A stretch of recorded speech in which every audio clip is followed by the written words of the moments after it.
They didn't ban the idea. They just made it unsearchable, unfundable, unplatformable, socially unsafe to say out loud.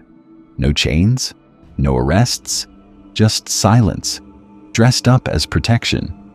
You still have your account, you still have your voice, but somehow fewer people hear you.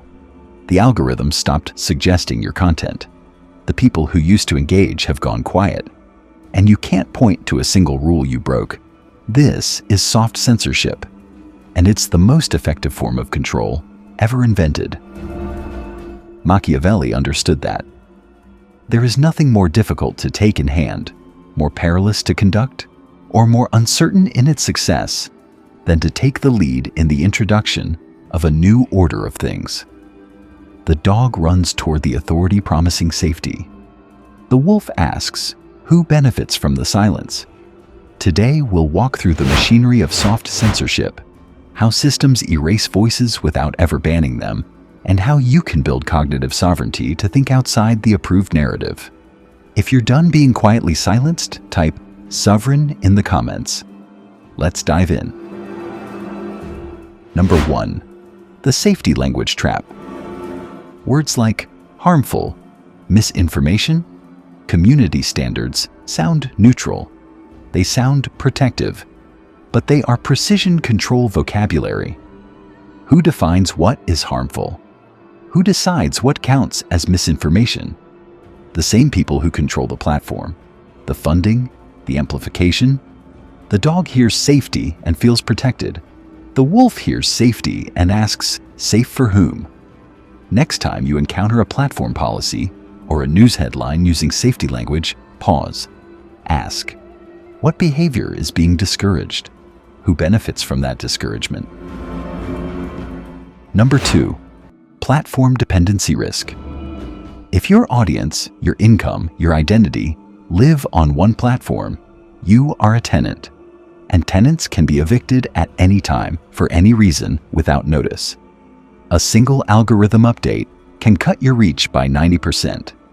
A policy change you never voted on can erase years of work. You have no appeal.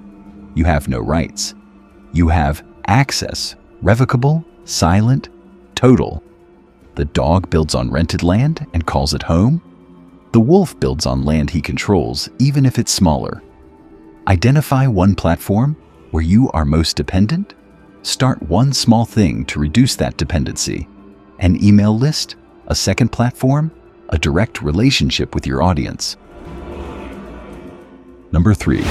Social punishment loops. No one has to ban you. Your peers will do the work for free. When an idea becomes socially dangerous, people self-censor. They stop sharing, stop defending, stop engaging. Not because they changed their mind, because they fear the cost of being seen with you. The loop is silent. Isolation, silence, erasure. No policy, no announcement, just the slow withdrawal of community. The dog shrinks to fit the room. The wolf finds other rooms. Notice one topic you've stopped discussing publicly. Ask yourself, did you change your mind, or did you change your behavior to avoid punishment? Number 4. Shadow ban mechanics. You're not banned. You're just invisible. Shadow banning is the architecture of making a voice disappear without ever informing the person it's happening. Your posts don't appear in searches. Your comments are hidden. Your reach drops, but you're never told why. The dog keeps posting, hoping to be seen. The wolf checks the data, notices the pattern, and adapts. Review your analytics on any platform. Look for sudden, unexplained drops in reach. That's not bad luck. That's data. Track it. Number 5. Overton window shrinkage. The range of acceptable debate shrinks slowly. So slowly you barely notice. What was controversial 10 years ago is now dangerous. What was debatable 5 years ago is now unthinkable. The window moves and you move with it, unless you're paying attention. The dog assumes the window is natural. The wolf studies who benefits from moving it. Think of one topic that was discussed openly a decade ago but is now risky to mention. Who gained from that shift? The answer is rarely the public. Number 6. Intellectual parallel networks. History's most dangerous thinkers didn't win by shouting louder. They built parallel networks, independent channels, private communities, alternative publishing. The official record erased them. The unofficial record preserved them. The dog waits for permission from the mainstream. The wolf builds his own table. Identify one alternative platform, newsletter or community outside the mainstream where your kind of thinking is welcome. Start spending time there. Number 7. Cognitive sovereignty. The final shield is not external, it's internal. Cognitive sovereignty is the ability to think outside approved narratives, even when you are fully surrounded by them. It is the discipline of asking, who benefits, before you accept a story. It is the willingness to sit in uncertainty rather than rush to the safe answer. The dog outsources his thinking to the feed. The wolf builds his own compass. This week, consume one piece of content from outside your usual bubble. Not to agree, to practice independent evaluation. Notice the discomfort. That's the muscle growing. Ask yourself honestly, what do you believe privately that you would never say publicly? Not because you're hiding, because you're afraid of being judged, of being excluded, of losing access, income, relationships. That fear is not weakness. It is evidence that the system works. The question is, what does that cost your integrity? The wolf does not shout his truths from every rooftop, but he also does not let fear decide which truths he holds. A creator I know, thoughtful, careful, well-researched, noticed something strange. Every time he posted about a certain topic, his engagement dropped. Not dramatically, just a slow, steady decline. He checked his analytics. The pattern was clear. He didn't rage.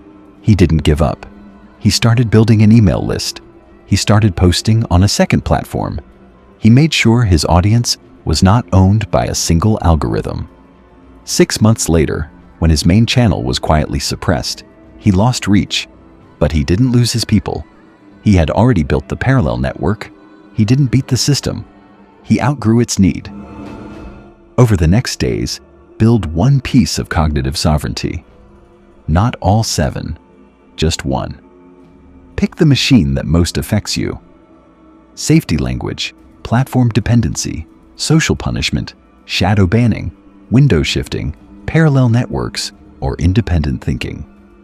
Study it. Notice how it operates in your life. Make one small change, a backup, a new platform, a different source of information. You're not trying to burn the system. You're trying to stop being owned by it. If this episode landed, if you felt the quiet squeeze of soft censorship, then subscribe. You're choosing to see. In the next video, we move from systemic control to personal calibration, controlled vulnerability. Because once you see how systems silence you, the next step is learning when to open up and when to stay closed. The dog runs toward the authority promising safety. The wolf asks, who lit the fire? This content is for educational awareness of how systems can quietly restrict speech. We do not promote conspiracy theories or incite negativity. Only independent thinking, not an attack on any brand or individual. Master the game. Guard your mind.